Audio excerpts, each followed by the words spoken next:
Hello! Hi! So, yun. Magandang umaga po sa lahat. Parang di naman kayo masaya.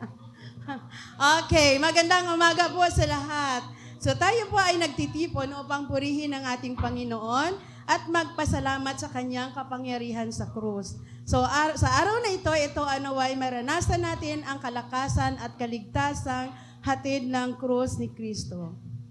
Mga kapatid, tayo ay sama-samang magpuri sa ating buhay na Diyos.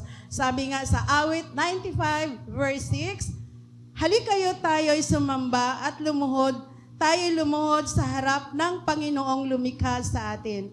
Naway ihanda natin ang ating mga puso upang magbigay ng papuri at pagsamba sa Kanya. Inayahan ko po ang lahat na tumayo para po sa ating panalangin. Dakilang Diyos, sa umaging ito, kami pa ay lumalapit sa iyong presensya nang may pagpakumbaba ng aming sarili. Salamat sa bagong araw at biyaya ng buhay na iyong ipinagkaloob. Naway puspusin mo kami ng iyong Espiritu Santo upang maging kalugod-lugod ang aming pagsamba sa iyo. Buksan mo ang aming mga puso upang marinig at maunawaan ang iyong salita. Sa pangalan ni Jesus, Amen. Okay, handa na ba tayong purihin ang ating Panginoon? Okay, isang malakas na palakpak po galing po sa congregation. Okay, ngayon po, isama-sama natin itaas ang ating mga puso sa pagpuri at pagsamba sa ating Diyos. So,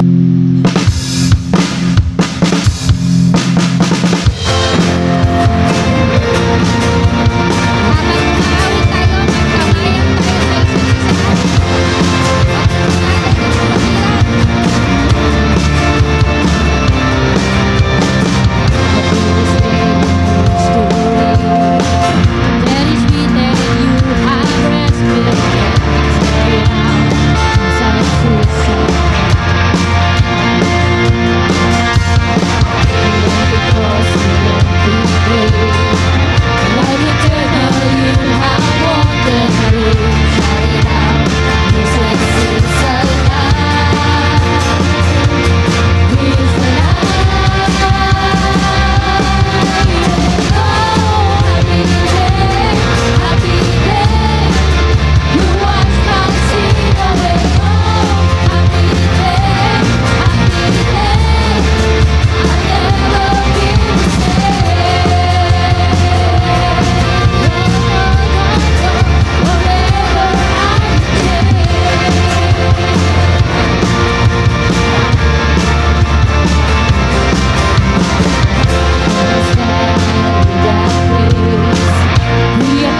us, Lord.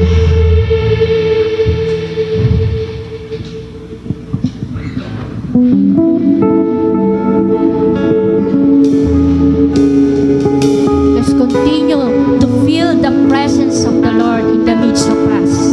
Hallelujah.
praise and worship team sa pangunguna niyo po sa ating kantahan sa umagang ito. Lahat ba tayo ay na-bless po sa ating kantahan? Amen po ba? Amen po ba? Amen po ba? Amen. Ayan po. At salamat po sa muli sa nag-lead sa atin sa ating kantahan. Ngayon po ay dadako po tayo sa ating scripture reading. Pakinggan po natin ang salita ng Diyos na nagpapaalala sa atin ng kapangyarihan ng krus na dadalhin po sa atin o babasahin po sa atin ni LG Malang. Maaari po tayo muling tumayo bilang paggalang sa pagbasa ng Biblia. Buksan po natin ang ating Biblia sa 1 Corinthians chapter 1 verse 18. Muli, 1 Corinthians chapter 1 verse 18. Babasahin ko po muna ito. Ang Diyos, nagpapasalamat po kami sa kapangyarihan ng cross na siyang nagligtas sa amin, nag-ahon sa amin mula sa hukay ng kasalanan. Salamat po, Panginoon, na kami po na dating mga walang pag-asa, ngayon ay puno ng pag-asa dahil sa kapangyarihan ng cross. Salamat, Panginoon, na kami po ay dating nabibilang sa mga kinamumuhian nyo, ngunit ngayon kami po ay nabibilang sa pamilya ninyo bilang inyong mga anak. Nawa nga po sa aming pag-aaral ng salita, patuloy niyo kaming turuan. Bigyan niyo po kami ng kaliwanagan sa aming puso't isipan upang matanggap po namin ang inyong mensahe sa araw na ito.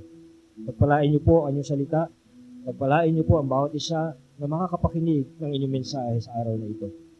Salamat po, inupuri ka namin, itong ang dalangin sa pangalan ni Jesus. Amen. The cross is the most important symbol in Christianity. Ito po yung nagre-represent hindi lang sa pagdurusa ng ating Panginoon Jesus, kundi ito ay nagre-represent sa kanyang ultimate victory over sin and death. Sa pamagitan po ng cross ay pinagtagumpayan ng Panginoon Kristo ang kasalanan at kamatayan. While the world may see it as foolishness, ang tingin po ng mundo dito ay kahangalan, pero sa atin ng mga nananampalataya, it is the very power of God. Today, we will explore what makes the cross so powerful. Yan po natin muli yung ating text kanina. Sabi na, for the message of the cross is foolishness to those who are perishing, but to us who are being saved, it is the power of God. Bakit po ba napaka-powerful itong cross na ito? Ano ba ang dahilan bakit ito naging powerful? So, yun po yung ating titingnan sa umagang ito. Why the cross is so powerful. Una, the cross reveals God's love. Sa cross po, ipinahayag ng Diyos ang kanyang pag-ibig sa atin. Sabi sa John 3:16, for God so loved the world. Pamagitan po ng cross, ipinahayag ng Diyos yung kanyang pag-ibig at sabi riyan, that He gave His one and only Son, that whoever believes in Him shall not perish but have eternal life.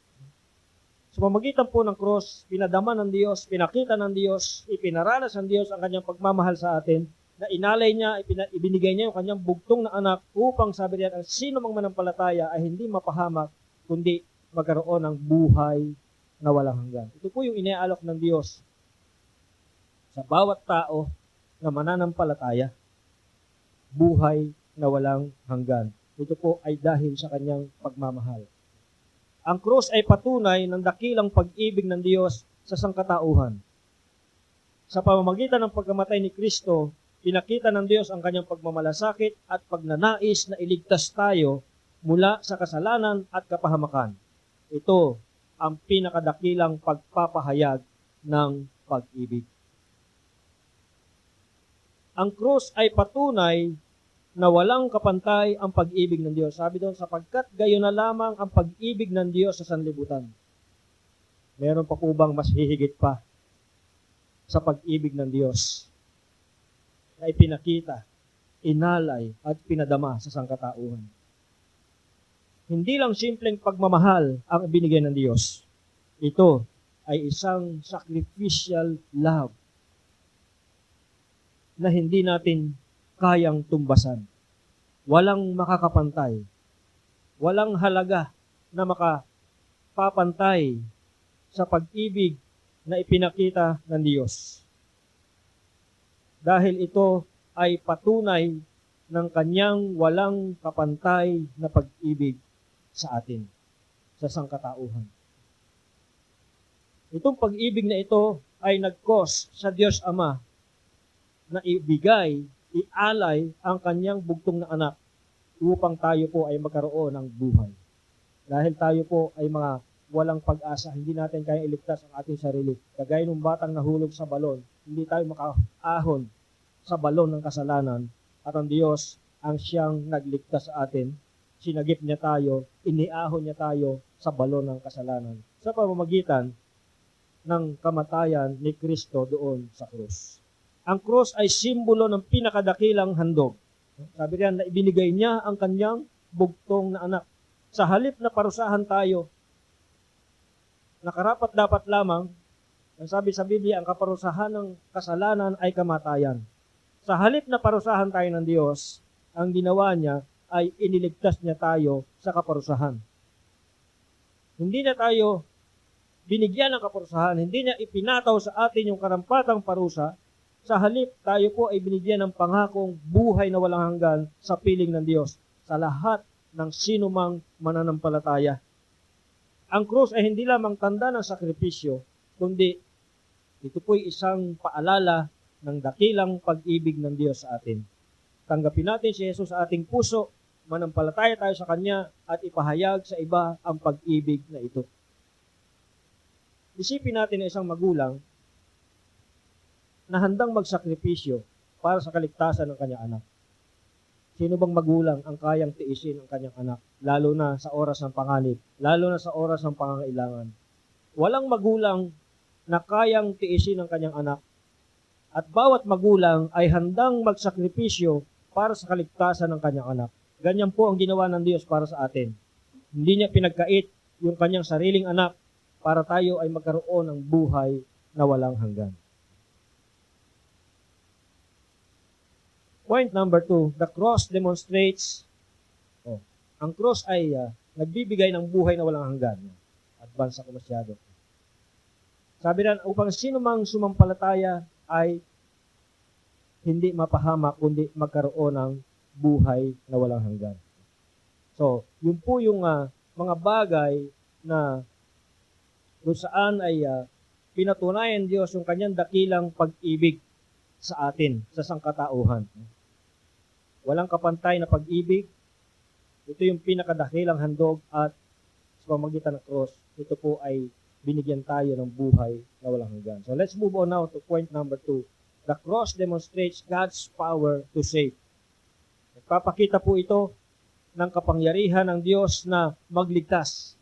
Sabi sa Romans chapter 1 verse 16, "For I am not ashamed of the gospel because it is the power of God that brings salvation to everyone who believes." Sa lahat ng mananampalataya o sa lahat ng nananampalataya, sabi riyan, it is the power of God that brings salvation. Ito po yung nagbibigay o naghahatid ng kaligtasan sa lahat ng nananampalataya. Yung gospel, kapag sinabing gospel, nakapalaw po dyan yung kamatayan at muling pagkabuhay ng Panginoon Kristo. Sinasabi po riyan kung gaano tayo kamahal ng Diyos. Sinasabi po riyan na meron tayong problema, ang kasalanan, at hindi natin kayang iligtas ang sarili. At si Jesus ang naging daan upang tayo po ay magkaroon ng kaugnayan sa Diyos Ama. Siya po yung naging tulay. Siya po yung nagligtas sa atin. Sa pamagitan ng kanyang cross, tayo po ay naligtas. So, pag sinabing gospel, ito po yung mabuting balita. And sabi ni Paul, "I am not ashamed of the gospel because it is the power of God that brings salvation to everyone who believes." Ang krus ay hindi lamang tanda ng kamatayan, kundi ito rin po ay tanda ng kaligtasan. So kapag nakikita natin yung krus, naaalala natin yung kamatayan ni Kristo doon sa krus. At the same time, naaalala natin na dahil sa krus, tayo po ay mayroong kaligtasan. Tayo po ay naligtas dahil sa krus. Ang kapangyarihan ng Diyos ay nahayag sa pagkabuhay na muli ni Kristo. Hindi siya nanatiling patay. After 3 days, siya po ay muling nabuhay. Kaya nga wala na tayong nakapako dito dahil siya po ay nabuhay na maguli. Hindi siya nanatili doon sa cross. After 3 days, siya po ay, nung siya po ay pinako sa cross, nung Friday ng hapon, siya po ay tinanggal din sa cross at inilibing. And then, after 3 days, siya po ay nabuhay na maguli. At marami pong patunay, maraming nakasaksi na siya ay hindi nanatili doon sa kanyang libingan, kundi siya po ay muling nabuhay. Ang cross ay hindi lang simbolo ng kahinaan, kundi ito po ay simbolo ng kapangyarihan ng Diyos na nagliligtas. Sa pamamagitan ng cross, pinatawad ng Diyos ang ating mga kasalanan. Sa krus, dinala ni Jesus ang parusang dapat ay para sa atin. Sa pamamagitan ng kanyang dugo, napatawad tayo at nalinis mula sa ating mga kasalanan. Kung meron po kayong mga Biblia, samahan niyo po ako sa Colossus chapter 2, 13 to 14. Colossians chapter 2, verses 13 to 14. Yung mga kabataan, alam ko wala kayong dalang Biblia, kaya ilabas nyo inyong holy cellphone. I-search nyo yung Colossus chapter 2, 13 to 14. Yan.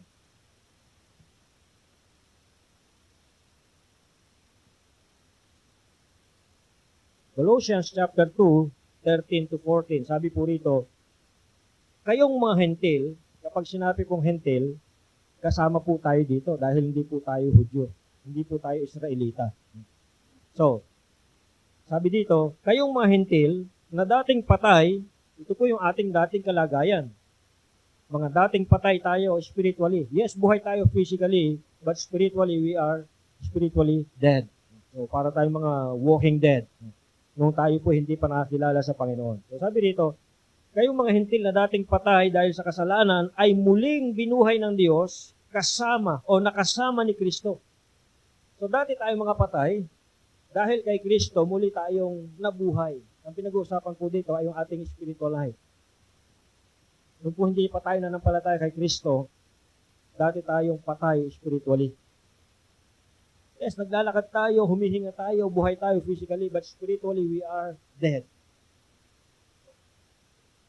Nung tayo po nakakilala sa kay Kristo, tumanggap kay Kristo bilang tagapagligtas, tayo po naging mananampalataya, tayo po dito, sa talatang ito, tayo po ay muling nabuhay kasama ni Kristo. At muling nabuhay kasama niya dahil sa inyong pananalig sa kapangyarihan ng Diyos na muling bumuhay sa Kanya. So, hindi po tayo nabuhay dahil sa ating sarili, kundi tayo po ay binuhay dahil tayo ay nanalig doon sa kapangyarihan ng Diyos na muling bumuhay kay Kristo. Kayong mga hintil na dating patay dahil sa kasalanan ay muling binuhay ng Diyos na kasama ni Kristo. Pinatawad niya tayo sa ating mga kasalanan at pinawalang bisa ang lahat ng kasulatan laban sa atin, pati mga pananagutang kaugnay nito. Pinawi niya ang lahat ng ito nang ipako siya sa krus. So imagine po, sa loob ng isang araw, ilang beses ba tayo nagkakasala? Sabihin na natin 3. Times 30 days. So ilan yun? 3 times 30. That would be 90. Sa isang buwan, 90. Times 12 mo. Sa isang taon, 90 times 12. So, bahala kayo mag-calculator niya. So, ganun po. Ang sinasabi ko lang ay 3 per day. Pero I'm sure, hindi lang 3 beses tayo nagkakasala sa isang araw. So, sabihin na natin, hindi naman ako pusakal na kriminal, hindi naman ako mamamatay tao, hindi naman ako rapist. Ang ginagawa ko lang naman ay nagsisinungaling lang naman ako. Nag-uuwi lang naman ako ng bond paper galing sa office. Nag-uwi lang ako ng paperclip. So, parang hindi naman ganun ka grabe yung gravity ng ating kasalanan. Pero sa Diyos kasi, ang pamantayan niya kasi, pagkasalanan, kasalanan. Maliit man yan o malaki, mamamatay tao ka man o nag-uwi ka lang ng bad paper, kasalanan pa rin. Kasalanan is kasalanan. Sabi ng Biblia, ang kabayaran ng kasalanan ay kamatayan. Ngunit, ang magandang balita rito, dahil sa kamatayan ni Kristo, yung ating mga kasalanan, lahat po yun. kasamang ipinako doon sa krus. Nung tayo po ay isinuko natin ating buhay kay Kristo, nanampalataya sa Kanya bilang ating Panginoon pagkapagligtas, lahat ng ating kasalanan ay Kanyang pinawi. Nilinis na tayo lahat sa ating mga kasalanan at tayo po ay binihisan ng bagong kasuotan na malinis, puting-puti. At syempre, dahil puti ang kasuotan natin ngayon, kapag puti, iniingatan mo yan na madumihan. Diba? So, ingat na ingat tayo. So, sa pamagitan ng cross, tayo po ipinatawad sa ating kasalanan. Dinala niya yung lahat ng parusa na dapat ay para sa atin, na dapat sana ay tatanggapin natin. Sa pamagitan ng kanyang dugo, tayo po ay pinatawad at nilinis mula sa ating mga kasalanan.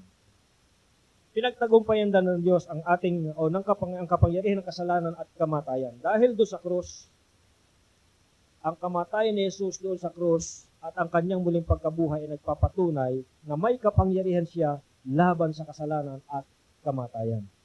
Sa 1 Corinthians chapter 15 verses 55 to 57, sabi dito, nasaan o kamatayan ang iyong tagumpay? Kung atras pa tayo ng bandang unahan, sabi doon, nalupig na ang kamatayan, ganap na ang tagumpay. Nasaan o kamatayan ang iyong tagumpay? Nasaan o kamatayan ang iyong kamandag? Ang kamandag ng kamatayan ay ang kasalanan at ang lakas ng kasalanan ay nagmumula sa kautusan. Magpasalamat tayo sa Diyos na nagbibigay sa atin ng tagumpay sa pamamagitan ng ating Panginoong Jesucristo. Dahil si Jesus ay muling nabuhay, ito po ay nagpapatunay na hindi siya kayang gapiin. Hindi siya kayang talunin ng kamatayan. At ang kamatayan ay kanyang pinagtagumpayan. Ito po'y nagpapatunay nung siya po'y namatay doon sa cross at muling nabuhay, ito po yung patunay na siya ay may kapangyarihan laban sa kasalanan at kamatayan. So dahil tayo ngayon ay nananampalataya na kay Kristo, hindi na tayo alipin ng kasalanan. At kung hindi ka na alipin ng kasalanan, hindi ka na dapat namumuhay sa kasalanan. Amen? Dahil tayo po ay malaya na. Kinakanta nga natin palagi, malaya. Malaya. Kaya dapat hindi na tayo magpaalipin sa kasalanan dahil tayo po ay pinalaya na ni Kristo sa pamamagitan ng kanyang kamatayan doon sa krus. Ang krus ay hindi lang isang kahinaan, ito po ay pagpapakita ng kapangyarihan ng Diyos sa sino mang na siya may kapangyarihan na iligtas ang sino mang mananalig kay Jesus. Ang tanong, tayo ba ay lubusang nagtitiwala sa kapangyarihan ng Diyos? Tanggapin natin yung kaligtasang hatid ni Kristo at ipahayag natin ito sa iba ng may pananampalataya. Tulad ng isang taong nalulunod ng mga kailangan ng sasagip sa kanya, tayo rin ay walang kakayahang iligtas ang ating mga sarili mula sa kasalanan. Ngunit sa krus, dumating ang ating tagapagligtas. Dumating yung sasagip sa atin sa pagkalunod sa kasalanan. The cross calls us to a life of surrender. Luke chapter 9:23, sabi doon, whoever wants to be my disciple, ang nagsasalita puro tayo si Kristo, sabi niya, whoever wants to be my disciple must deny themselves and take up their cross daily and follow me. Deny themselves, take up their cross daily, and follow me. Itong bagay po sinasabi niya rito. Kung nais po nating maging disciple, kung nais po nating maging tagasunod ni Kristo, sabi niya, we must, una, deny ourselves. Pangalawa, take up our cross daily, and sabi niya, follow me. Ang pagtanggap ng kapangyarihan ng cross ay nangangailangan o nangangahulugan ng pagsuko ng ating sariling kagustuhan at pamumuhay ayon sa kalooban ng Diyos. Kung nais nating maging makatotohanan sa ating buhay ang kapangyarihan ng cross, nangangailangan ito ng pagsuko ng ating buong buhay sa Panginoon. isusuko natin yung ating sariling kagustuhan at ipapasailalim natin ito sa kagustuhan ng Diyos. At ipapamuhay natin ang naaayon sa kalooban ng Diyos. Ang tunay na buhay Kristiyano, pakinggan po natin ito. Ang tunay na buhay Kristiyano ay buhay ng pagtalikod sa kasalanan at pagsunod kay Kristo. Yun po ang totoong buhay Kristiyano. Hindi po tayong pwedeng mamuhay na para kang nandoon sa pader, yung isang paa mo ay nasa kabilang side at yung isang paa ay nasa kabilang side. Para kang nakabisaklat doon sa pader. Kapag sinabing Kristiyano, dapat ay sa Diyos tayo. Dapat ay tinatalikuran na natin ang kasalanan at namumuhay tayo na sumusunod sa Diyos. Yun po ang totoong buhay Kristiyano. Hindi lang po tayo Kristiyano tuwing linggo. Hindi lang po tayo Kristiyano tuwing Miyerkules. Hindi lang po tayo Kristiyano tuwing may small group. Kristiyano tayo araw-araw, minu-minuto, sigu-segundo, bawat sandali ng ating buhay, Kristiyano tayo. At kung Kristiyano tayo, dapat namumuhay tayo na sumusunod sa Diyos ayon sa kanyang kalooban.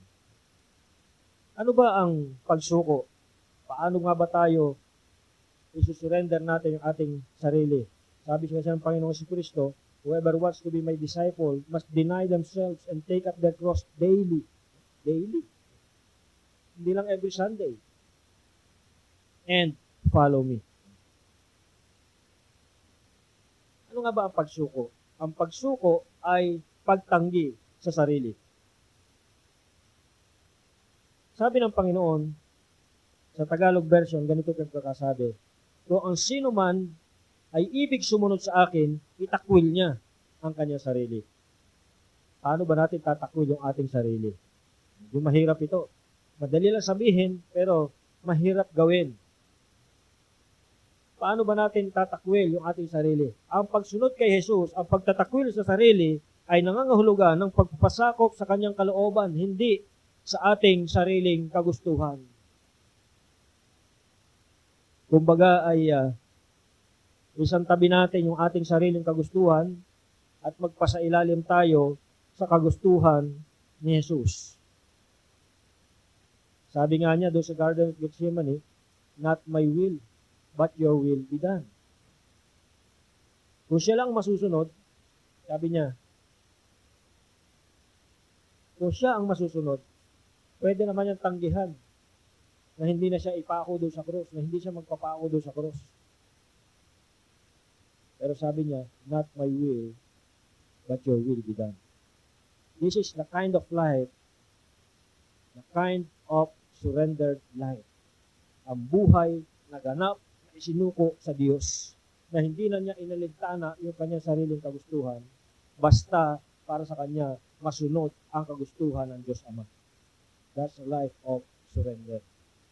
Pagsuko ng sarili. Itinatatwa natin, itinatanggi na natin yung ating sariling kagustuhan dahil ang gusto natin masunod ay ang kagustuhan ng Diyos. Ang pagsuko ay paghahandang magbata ng mga sakripisyo. Pasanin ang kanyang krus araw-araw. Kung sinasabi natin, Lord, sinusuko ko na ang aking buhay, dapat ready tayo na magtiis, dapat ready tayo na dumanas ng mga sakripisyo. Dapat ready tayong pasanin yung ating cross araw-araw. Kung ano man yung cross na yan, dapat handa tayo na magpasan yan sa bawat araw. Ang cross, ano ba yung cross na yan na sinasabi ni Jesus na pasanin natin araw-araw? Ang cross ay nangangahulugan ng sakripisyo. Ang tunay na pagsunod kay Kristo, dapat handa tayong magdusa, handa tayong magtiis, handa tayong magbigay o ibigay ang ating sarili para sa Kanya. Yun po ang sinasabing cross na dapat nating pasanin araw-araw. Ready tayong magtiis, ready tayong mag-suffer for Jesus, Ready tayong ibigay, ialay ang ating sarili para sa Kanya. Eh kung may nakatutok na baril sa ulo mo, tapos sasabihin, talikuran mo si Kristo, kung hindi, papatayin kita. Paano tayo mag-respond? Parang sinasabi doon, buhay mo o si Kristo. Yan po ang tunay na pagsuko ng ating buhay. Yan po ang kahulugan na pasanin natin ang kanyang krus araw-araw. Dapat handa tayo sa lahat ng mga bagay na yan.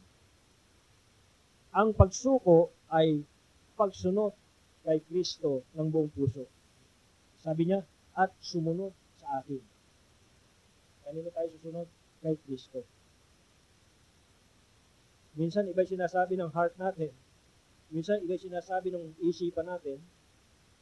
Pero lagi nating paalalahanin ng ating sarili. Kanino ako susunod? Kay Kristo. Kanino ako susunod? Hindi kay pastor. Kay Kristo. Ang totoong pagsuko ay hindi lamang panandalian. Hindi lamang to. Gaya na sabi ko kanina, hindi lang every Sunday. Hindi lang panandalian ito. Kundi ito po ay isang patuloy na pagsunod sa Diyos sa lahat ng aspeto ng ating buhay. Ito po ay tuloy-tuloy. Araw-araw. Bawat minuto, bawat segundo ng buhay natin, ito po ay tuloy-tuloy na pagsunod. Ang krus ay isang tawag sa buong pusong pagsuko.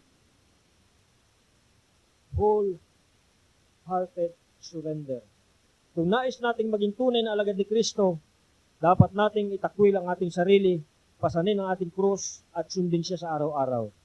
Ang tanong, handa ka na bang sumuko ng lubusan kay Kristo? Pag-isipan po natin yan. Throughout the day, throughout the week, tanungin natin ating sarili, self, handa ka na bang sumuko ng lubusan kay Kristo? Isipin natin ang isang sundalo na buong tapang na sumusunod sa utos ng kanyang general. Hindi iniisip ang sarili ng kaginhawahan, hindi niya elintana ang hirap na pinagdadaanan, basta para sa kanya masunod yung utos ng kanyang superior, yung kanyang commanding officer, yung kanyang lieutenant. Ito po ang buhay ng mga sundalo. Obey first before you complain. Para sa kanila, dapat masunod yung iniutos sa kanila ng kanilang officer. Ganyan din po ang hamon ng krus sa atin. Ang mamuhay para kay Kristo at hindi para sa sarili. Lastly, the cross gives us victory over sin and death. Ito pong binasa natin kanina, sabi ni Paul doon sa 1 Corinthians chapter 15, where, O death, is your victory? Where, O death, is your sting? But thanks be to God, He gives us the victory through our Lord Jesus Christ. Sa pamamagitan ng krus, na pagtagumpay ni Jesus ang kasalanan at kamatayan, ang mga nanampalataya sa Kanya ay may katiyakan ng buhay na walang hanggan at kalayaan mula sa pagkaalipin sa kasalanan. Katulad ng isang bilanggong pinalaya mula sa kanyang pagkakakulong, tayo rin ay pinalaya ng krus. Hindi na tayo alipin ng kasalanan, kundi malaya na mamuhay sa katotohanan. Ang kapangyarihan ng krus ay tunay na kamangha-mangha. Kanina inaawit natin, we're so amazed. Pinapakita nito ang pag-ibig ng Diyos, ang kaligtasan ng kanyang iniaalok, ang panawagan para sa pagsuko at ang tagumpay laban sa kasalanan at kamatayan. Nawa, tayo po ay mamuhay sa liwanag ng krus at ibahagi ang mabuting balita sa iba. Bukod po doon sa iniwan kong tanong kanina, itatanong natin sa answer reading, lagi natin tanongin ating sarili, Sir, handa ka na bang ganap na isuko ang iyong buhay kay Kristo? Ito pa karagdagan. Pag-isipan natin ito. Paano mo nararanasan ang kapangyarihan ng krus sa iyong buhay? Ano ang mga aspeto ng iyong buhay na kailangan mong isuko kay Kristo? Kung baka meron pa tayong area sa buhay natin na hindi pa natin naisuko sa Panginoon. Pag-isipan po natin, kung hindi mo pa naisuko, this is the time na isuko natin sa Panginoon. At ito pa, kanino mo maibabahagi ang mensahe ng krus ngayong linggo? Pag-isipan po natin, sino ba yung tao na yan na gusto ng Diyos na ma-share natin this coming week? So, pag-isipan mo yan, pag-pray mo yan, at ang Diyos ang magbibigay siya ng opportunity na itong tao na ito na pinag-pray mo ay maibahagi mo ang mensahe ng krus sa Kanya ngayong linggo. Tayo po manalangin. Panginoon, salamat po sa kapangyarihan ng krus na nagligtas at nagpabago sa amin. Tulungan niyo po kami mamuhay na may pananampalataya at pag-ibig. At nawa, ang liwanag ng krus ay makita sa aming buhay. Ito ang aming dalangin sa pangalan ni Jesus. Amen.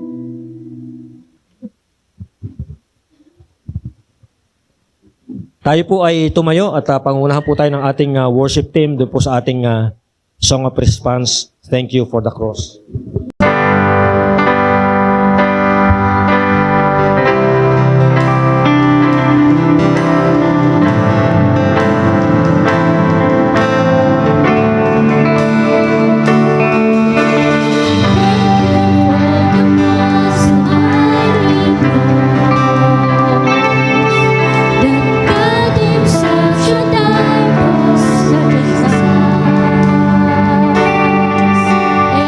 And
Maraming salamat, Pastor, sa mensahe na iyong pinagkaloob sa bawat isa sa amin sa araw na ito at patungkol po sa kapangyarihan ng cross po. At palagi po nating alalahanin kung paano kung ano yung ginawa ng Panginoon sa atin at ano yung kanyang pagmamahal sa bawat isa sa atin. At salamat din po sa worship team sa pangunguna sa ating hymn of response. Ngayon po ay dadako po tayo sa ating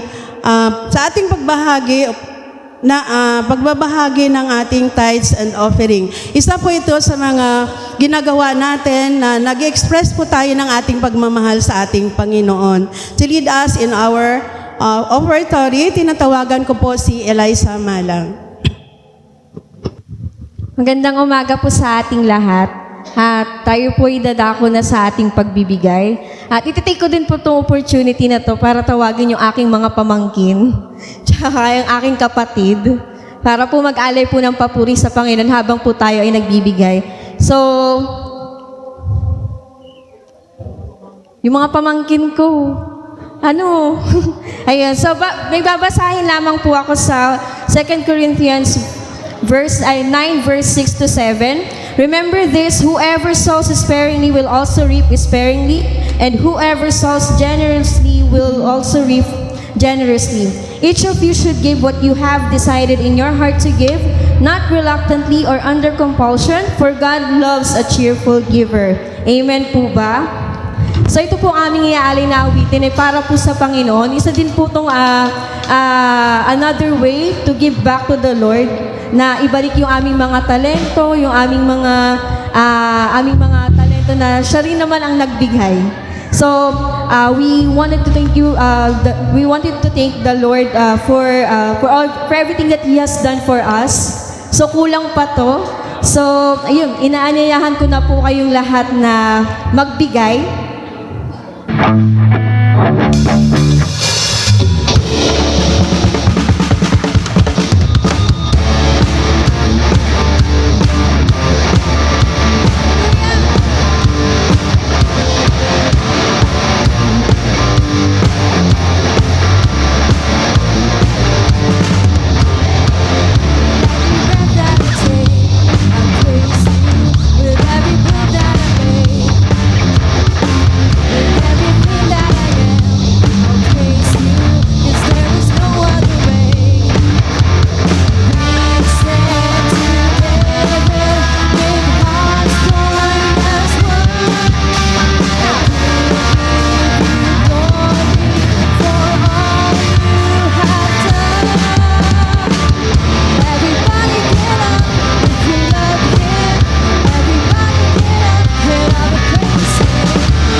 sa form ng financial, Lord God, mga bagay na ginagawa namin, Panginoon, mga talento, Lord God. Mainam po namin itong ibinabalik sa inyo, Panginoon. Tunay nga, Lord, na wala kami, Lord. Wala rin tong mga to kung hindi dahil sa inyo. At karapat-dapat lamang po, Panginoon, na ibalik lahat to sa inyo. For you, God, is a great God, Panginoon, who deserves all the highest praises. And it's karapat-dapat po kayo i-glorify sa lahat ng mga ginawa nyo, sa unconditional love na patuloy nyo ibinibigay sa bawat isa. Tunay nga, Panginoon, na hindi kami karapat-dapat sa inyong harapan, pero patuloy nyo po kami kina-qualify to be like you. And Lord, we thank you. At Lord, papalain mo po lahat ng nandirito ngayon, Panginoon, na nag-spend ng time para makipag-fellowship sa kapwa nila mananampalataya at para rin maranasan ng banal na Espiritu sa apat na sulok na kwarto na ito, Panginoon. And Lord, we thank you. We thank the presence of the Holy Spirit na siyang kasama din namin sa araw na ito, Panginoon. And Lord, lahat ng ito'y binabalik namin sa iyo. We love you and we glorify you in Jesus' name. Amen. So, ito po yung ating mga leaders for next Sunday, April 13. Yan, si Ate Lay po ang ating MC, Nanay Lemmy, offering, Mayrin, scripture reader. Yan. Yan. Okay, next. Yan, prayer meeting every Wednesday at 8 p.m. So, yan po yung last Wednesday. Oh, kita nyo, ang sasaya nila, no? So, ang ating pong cottage prayer meeting ay sa last Wednesday. That would be April 30. No? So, sa Soriano family po ang ating cottage prayer meeting sa April 30. Pero next Sunday po, next Wednesday, that would be April 9. Oh, dito pa rin po tayo. Oh, so, basta yung ibang pwera lang yung last Wednesday, nagbabahay-bahay po tayo. Pero karaniwan dito po sa church. No? Then, ating pong Youth Connect, yan, every Saturday. Mga youth po, mga kabataan. No? So, mga kabataan natin dito, pwede kayong mag-join. No? Every Saturday. No? Balik kayo. No? So, sila Kuya Vlad at si Ate Cathy. No? Okay, so, magkabuod kasi yung boys sa girls. No?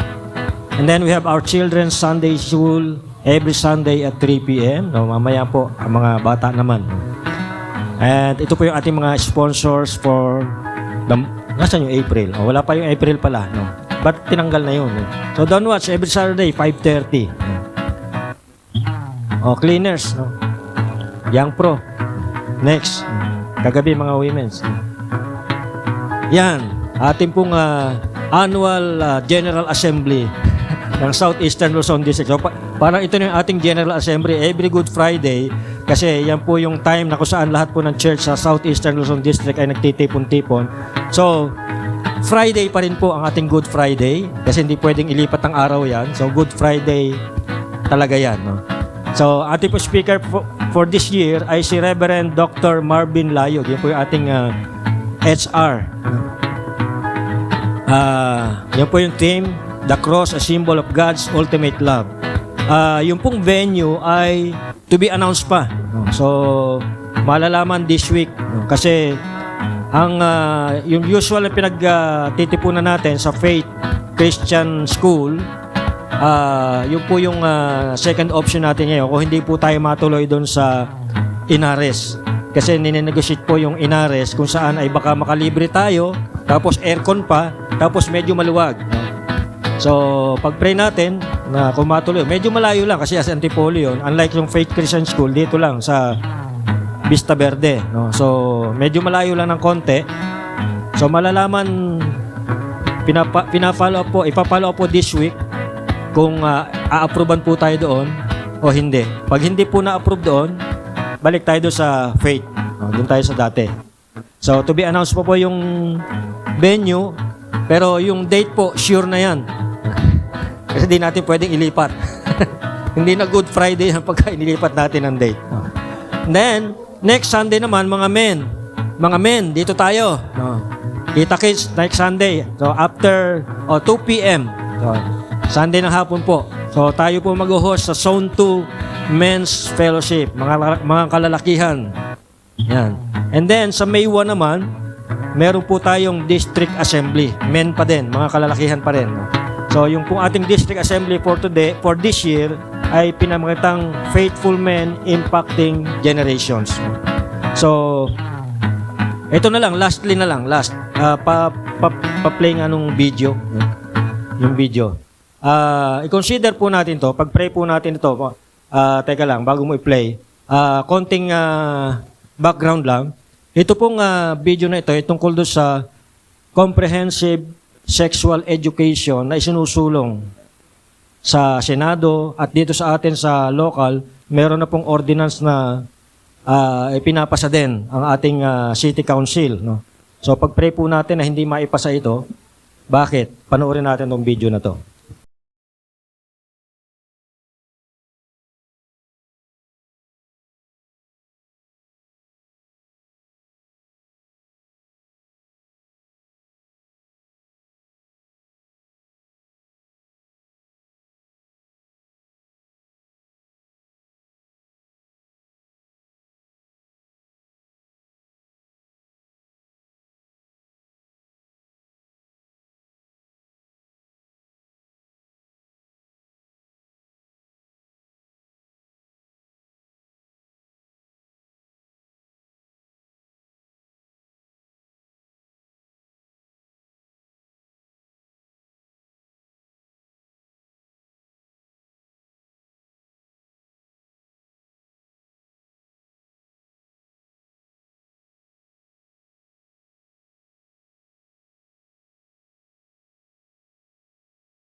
So, yun po. Pag-pray po natin yan na hindi maisabatas. No? Kasi pag naisabatas po yan, i-integrate yan sa curriculum ng DepEd at obligadong ituro ng mga teachers doon sa ating mga anak. At tayong mga magulang, wala tayong karapatang tumanggi. So kaya tutulan po natin yan, pag-pray po natin yan, na hindi yan maipasa. No? Pag naipasa po yan, sira ang kinabukasan ng mga future generations natin. The generations to come. No? Sabi nga nung isa, gigisingin yung hindi pa dapat gisingin. No? Yung pagka-inosente nila, mawawala. No? So, kaya isa pong mahalagang bagay yan na dapat nating idulog sa Diyos, ipanalangin. So, sa inyong mga personal prayer time, pag-pray po natin yan. Sa April 23, ay makikipag-meeting po kami sa City Council para pag-usapan po naman yung isinusulong na tawag dito, resolution. Patungkol pa din dyan. Ito po kasing pinanood natin sa national yan. Pinupost na yan sa Senado, sa Kongreso. Pero nung nalaman ng mga senator na pumirma, pumirma sila, nung in-expose ni dating Chief Justice Sereno, yung nilalaman. Kasi pag tinignan mo yung batas, maganda naman. Kasi para i-prevent yung teenage pregnancy. Yun yung pamagat ng batas. Pero pag binasa mo yung loob, yung nilalaman ng batas, nakatago doon yung mga masasamang provision ng batas na maglalagay sa mga future generations natin sa hindi magandang kalagayan. So kaya pag-pray po natin. So pag-pray natin na matuloy yung meeting with the City Council at sana makinig sila. At pag-pray din natin yung grupo nila CJ Sereno kasi gumagawa sila ng alternative na program para ipampapalit doon.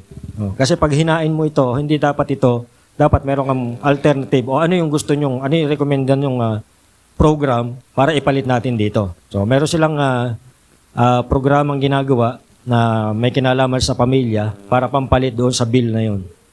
Kung sakali man na hindi maisabatas yan. At sana nga, pag-pray natin na hindi talaga maisabatas yan. Okay? Salamat lang sa pangunguna sa ating offering at sa iyong mga pamangkin. Okay, so ngayon po ay dadako na po tayo sa banal na komunyon. So habang tinatanggap natin ang tinapay at saro, alalahanin natin ang sakripisyo ang sakripisyo at ang buhay na walang hanggan na kanyang ipinagkaloob. Muli po, tinatawagan ko po si Pastor Rafi para po tayo pangunahan sa ating communion. Ang banal na komunyon o Lord's Supper ay isang sagradong pagkakataon. This is a sacred moment na kung saan ay ating inaalala at nagre-reflect tayo doon sa mga ginawa ng Panginoon para sa atin. It is a time when we gather as believers to remember the sacrifice of Jesus Christ. Sa pamagitan po ng tinapay at juice na nagsisimbolo sa kanyang katawan at dugo, pinapahayag po natin yung kanyang kamatayan at maging yung kanyang muling pagbabalik. Today, let us reflect on 3 important truths as we approach the communion table. Remembering the sacrifice of Christ. Or remember the sacrifice of Christ. Sabi doon sa 1 Corinthians chapter 11, verse 24, and when he had given thanks, he broke it and said, "This is my body which is for you. Do this in remembrance of me." Ang tinapay po na kung saan ay ginagamit po natin ay ostia, sa iba ay skyflakes, sa iba ay tasty bread. So depende kung ano yung available. Sa mga probinsya, ang ginagamit nila pag communion ay kamote, saging, ganyan. So kung ano yung available. So sa atin ay ginagamit natin ostia. So ito po yung nagsisimbolo, ito po yung sumasagisag sa katawan ni Kristo na nabayubay doon sa krus para sa atin. So sa tuwing tayo po ay kumakain ito, inaalala natin yung kanyang kamatayan doon sa krus, inaalala natin yung kanyang sakripisyo, yung kanyang katawan na nagdusa upang tayo magkaroon ng kapatawaran at buhay na walang hanggan. Isipin natin, again, yung isang sundalo na nag-alay ng buhay para sa kalayaan ng iba. Sa parehong paraan, si Jesus ay nag-alay ng kanyang buhay upang tayo ay mapalaya mula sa kasalanan. Pangalawang bagay, let us reflect on the new covenant through His blood. In verse 25, sabi ni Paul, in the same way after supper, He took the cup, saying, this cup is the new covenant in my blood. Do this whenever you drink it in remembrance of me. No. Ang saro o yung juice, yung grape juice, ay kumakatawan sa bagong tipan na tinatakan ng dugo ni Jesus. Yun po yung naging seal, yung dugo ni Jesus. Sa lumang tipan, ang mga tao ay kailangang maghandog ng mga hayop bilang alay para sa kanilang mga kasalanan. Ngunit sa pamagitan ng dugo ni Kristo, isang beses at ito'y para sa lahat at magpakailanman, tayo po ay nilinis na at ginawang banal ng Panginoon. Tulad ng isang kasunduan o isang covenant o isang kontrata na nilalagdaan ng dugo, sinisil ng dugo noong unang panahon, ang dugo ni Kristo ang nagpatibay ng bagong tipan na nagbibigay ng kaligtasan sa lahat ng sumasampalataya. Noon po kasi kapag mayroong mga kasunduan, ang kanilang pangpirma rito ay sa pamagitan ng dugo. Kaya nung panahon ng gyera, mayroong blood compact. Ito po yung kanilang, ito po yung nag-seal sa kanilang kasunduan, yung kanilang dugo. In the same way, si Kristo ay inalay niya ang dugo at ito'y nagpatibay ng bagong tipan o bagong kasunduan. Hindi na tayo doon sa lumang kasunduan o lumang tipan, kundi doon na tayo sa bagong tipan na ito'y nagbibigay ng kaligtasan sa lahat ng mga sumasampalataya. Pangatlo, let us recommit to live for Christ. In verse 26, sabi niya, for whenever you eat this bread and drink this cup, you proclaim the Lord's death until He comes. Tuwing tinatanggap po natin ang komunyon, pinapahayag po natin yung ating pananampalataya, pinapahayag natin yung ating faith sa ating Panginoong Jesucristo. At the same time, pinoproclaim natin, dinideclare natin na siya ay muling babalik. Pinapahayag natin yung kanyang muling pagbabalik. Ito rin ay isang paalala na tayo ay mamuhay na may kabanalan at pagsunod sa Kanya. Isipin natin ang isang ilaw na nagbibigay liwanag sa kadiliman. Bilang mga Kristiyano, tayo ay tinawag na maging ilaw sa mundo. Nagpapakita ng pag-ibig at katotohanan ng Diyos. Naalala niyo ba yung kwento last time? Yung isang maliit na street light at isang malaking street light. No? Sabi nung maliit na street light, hindi ko kayang magbigay ng liwanag dahil maliit lang ako. Pero sabi sa kanya nung malaking street light, hindi importante kung gaano kakaliit o gaano kakalaki.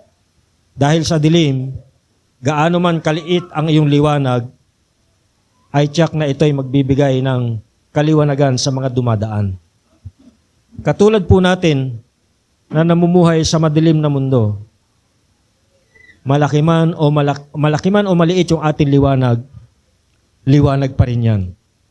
At bilang liwanag, dapat tayo po ay magningning upang sa gayon, hindi po maligaw, hindi po matisod ang mga tao na naglalakad sa dilim. Tayo po ay magpakita ng pag-ibig at katotohanan ng Diyos. Tayo po ay magningning bilang mga liwanag o ilaw sa sanlibutang ito. Habang tinatanggap po natin yung tinapay at yung saro, naway maalala po natin ang sakripisyo ni Jesus para sa atin. Magpasalamat tayo sa bagong tipan ng kanyang dugo at muli nating i-commit yung ating buhay para sa kanya. Ang komunyon ay isang banal na paalala ng pag-ibig ng Diyos at ng ating pagtugon sa kanyang biyaya. Tayo po ay sandaling manalangin at kung meron po tayong mga bagay na ipinalala ng Banal na Espiritu sa atin na dapat nating ihingi ng tawad, na sabi ni Paul, ang kanyang warning, sa atin po pakikibahagi sa banal na hapunan, ay makibahagi po tayo ng karapat-dapat. Sa madaling salita, ay dapat po ay malinis tayong haharap sa Panginoon. Kaya nga kung mayroong karumihan sa ating puso at isipan, ito po ay ating i-deal sa mga oras na ito at ihingi ng kapatawaran sa Panginoon. Tayo po ay manalangin. Panginoon, salamat po sa inyong dakilang sakripisyo doon sa krus. Na sa bawat pagtanggap po namin ng tinapay at saro, nawa po ay maalala namin ang inyong pag-ibig at kabutihan. Tulungan niyo po kaming mamuhay ayon sa inyong kalooban, na laging nagpapasalamat at nagpapahayag ng inyong kalulatian. At sa mga oras nga po ito, Panginoon, kung meron nga pong karumihan sa aming mga puso, nais po namin, Panginoon, na makibahagi sa banal na hapunan, makibahagi sa komunyon na ito na may malinis na puso. At sa inyo nga po kami lumalapit na may kababaang loob, pakalinisin nyo nga po kami sa lahat ng aming kasalanan. At dalayan ko na inyong banal na Espiritu siyang muling pumuspo sa amin upang sa gayon kami po ay maging karapat-dapat sa inyong harapan, maging karapat-dapat sa pagtanggap ng tinapay at saro na sumasagisag doon po sa katawan ninyo na banabayubay sa krus, at ang saro na sumasagisag sa inyong dugo na naglinis sa aming mga kasalanan. Salamat po. Consecrate niyo po ang mga elementong ito na aming tatanggapin sa mga oras na ito. Pagpalain niyo po ang bawat tatanggap nito, Panginoon. Dalangin ko rin po na sa pamagitan nito, ang lahat po ng aming mga karamdaman ay inyo pong pagalingin.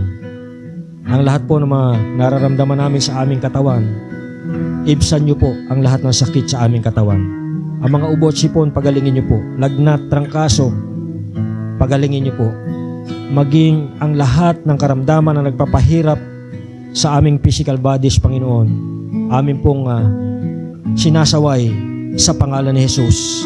At aming pinapalayas ang lahat ng karamdaman sa aming katawan at tinatanggap namin ang kagalingang nagmumula sa inyo. Salamat, Panginoon. Pinupuri ka namin. Ito ang aming dalangin sa pangalan ni Jesus. Amen. Sa pagkakataon pong ito ay tawagin po natin si Pastor Vlad at ang ating bagong kamanggagawa, si Lady Minister. Yan.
Ito ang aral na tinanggap ko sa Panginoon at ibinibigay ko naman sa inyo. Ang Panginoong Jesus, nung gabing siya ipagkanulo, ay dumampot ng tinapay, nagpasalamat, at pinagpira-piraso ito at sinabi, ito ang aking katawan, inihahandog para sa inyo. Gawin ninyo ito bilang pag-alaala sa akin. Tanggapin natin lahat ang simbolo ng katawan ni Kristo.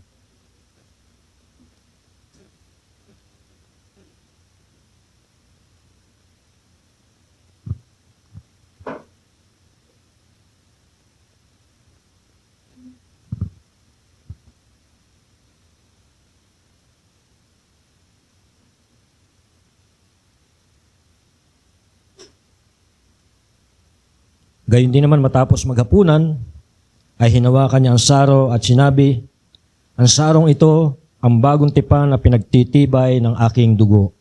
Tuwing iinumin niyo ito, gawin ninyo bilang pag-alaala sa akin, sapagkat tuwing kakain kayo ng tinapay na ito at iinom sa sarong ito, ay ipinapahayag ninyo ang kamatayan ng Panginoon hanggang sa muling pagparito niya. Tanggapin natin lahat ang simbolo ng dugo ni Kristo.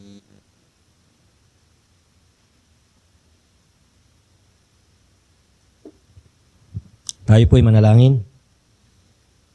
Salamat po, Panginoon, sa araw na ito na muli ka naming nakasama sa aming pananambahan at maging sa banal na komunyon na ito, Panginoon. Papasalamat po kami kung paano niyo po kami tinulungan, kinalinga, sinamahan sa lahat ng mga bagay na aming pinagdaanan sa buong sanlinggong ito. At dalayan po namin, Panginoon, na sa darating na mga araw, patuloy niyo po kami samahan at gabayan. Bigyan niyo po kami ng kalakasan na pagtagumpayan ng kasalanan at kami po'y mabuhay o mamuhay na may pagsunod sa inyo, Panginoon, na may pagpapasakop sa inyo, Panginoon. At nawa, Panginoon, sa lahat po ng aming gagawin sa buong sanlinggo ito, kayo po ang mabigyan ng kalulatian. Tugunan niyo po, Panginoon, ang mga pangailangan ng bawat isa. Ingatan niyo po ang kalusugan ng bawat isa. Ilayo niyo po kami sa anumang kapahamakan, Panginoon.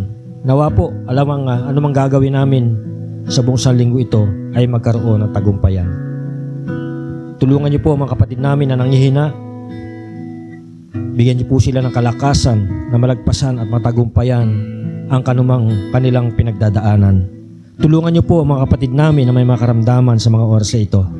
Ibangon niyo po sila mula sa banig ng karamdaman, Panginoon, at igawan niyo po sila ang inyong kumpletong kagalingan, Panginoon.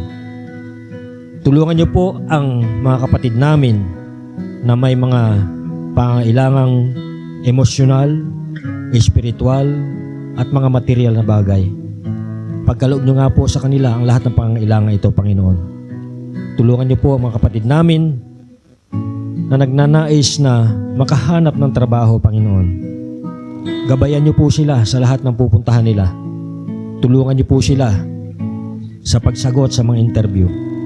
At nawa nga po, Panginoon, loobin niyo po na mapunta sila sa kumpanya na kung saan ay ninanais mo na sila ay doon magtrabaho at kung saan na may enjoy po nila ang kanilang pagtatrabaho doon. Pagpalain niyo po ang bawat isa, maging mga kapatid po namin na hindi namin nakasama ngayon, tinataas po namin sila sa inyo, Panginoon. Tulungan niyo po sila, anuman ang kanilang sitwasyon ngayon, at pagpalain niyo po sila. Naway lubusan kayong pabanalin ng Diyos na siyang nagbibigay ng kapayapaan at naway panatilihin niyang walang kapintasan ang buo ninyong katauhan, ang espiritu, kaluluwa at katawan, hanggang sa pagparito ng ating Panginoong Kristo. Tapat ang tumawag sa inyo at gagawin niya ang mga bagay na ito. Sumainyo nawa ang pagpapala ng ating Panginoong Kristo. Amen. Amen.